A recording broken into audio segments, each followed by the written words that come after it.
স্বাধীনতার পর পেরিয়ে গেছে ৫ দশকেরও বেশি সময়, কিন্তু জামালপুরের একটি গ্রামের মানুষের ভাগ্য এখনো বদলায়নি।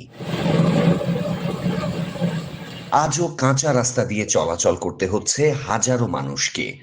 সামান্য বৃষ্টি হলেই যে রাস্তা পরিণত হয় দুর্ভোগের কারণ। বলছি জামালপুর সদর উপজেলার ৯ নম্বর রানাগাছা ইউনিয়নের গোড়ারকান্দা গ্রামের উত্তরপাড়া ৪ রাস্তার মোড় থেকে তেঁতুলতলা হয়ে ঈদগাহ মাঠপাড়া পর্যন্ত প্রায় ৩ কিলোমিটার সড়কের কথা। স্থানীয়দের দাবি, প্রতিদিন এই রাস্তা দিয়ে প্রায় ২ থেকে ২.৫ হাজার মানুষ চলাচল করেন। অটোরিকশা, অটোভ্যান, মোটরসাইকেল থেকে শুরু করে ট্রাক্টর সবই চলাচল করে এই সড়ক দিয়ে। কিন্তু বৃষ্টি হলেই কাদার পানিতে দুর্ভোগ চরমে ওঠে।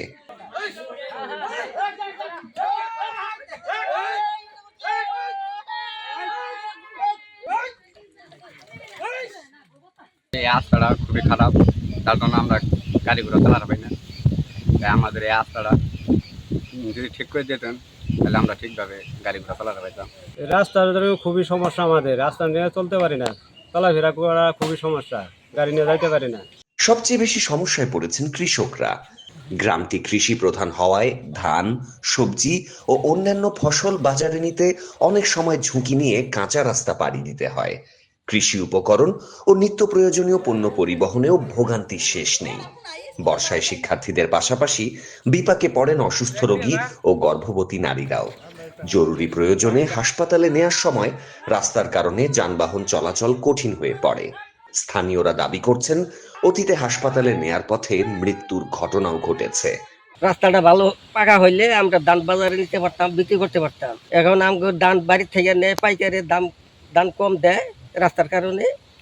এই জন্যই আমরা করে অসুবিধা আছে, আমরা কৃষকে চলতে পারি না। এখানে কোমলমতি শিক্ষার্থীদের স্কুলে যাওয়ার জন্য খুবই প্রবলেম হইতেছে। তাছাড়াও যারা রোগী থাকে, অসুস্থ রোগীদের হসপিটালে নেওয়ার জন্য খুবই সমস্যা। আর এই রাস্তাটার মান যদি উন্নত না হয় তাহলে আমাদের স্বাভাবিক জীবনযাত্রা থেমে যাবে। বৃষ্টির কারণে বেশি প্যাক হয়, এর কারণে স্কুলে যাওয়া কঠিন হয়। আঙ্গের এই রাস্তাটা খুবই খারাপ, এটা কোনো স্কুলে যাওয়ার হয় না। এটা মানুষ অসুস্থ হইলে এই রাস্তাতে নেওয়া যায় না। আঙ্গের কোনো চেয়ারম্যান মেম্বারে কোনো কাম করে না, আমরা ভোট দিয়ে কি করবো? এলাকাবাসী বলছেন, স্বাধীনতার পর থেকেই রাস্তা পাকা করার দাবি জানিয়ে আসছেন তারা। জনপ্রতিনিধি ও সংশ্লিষ্ট কর্তৃপক্ষকে বারবার জানানো হলেও মেলেনি স্থায়ী কোনো সমাধান।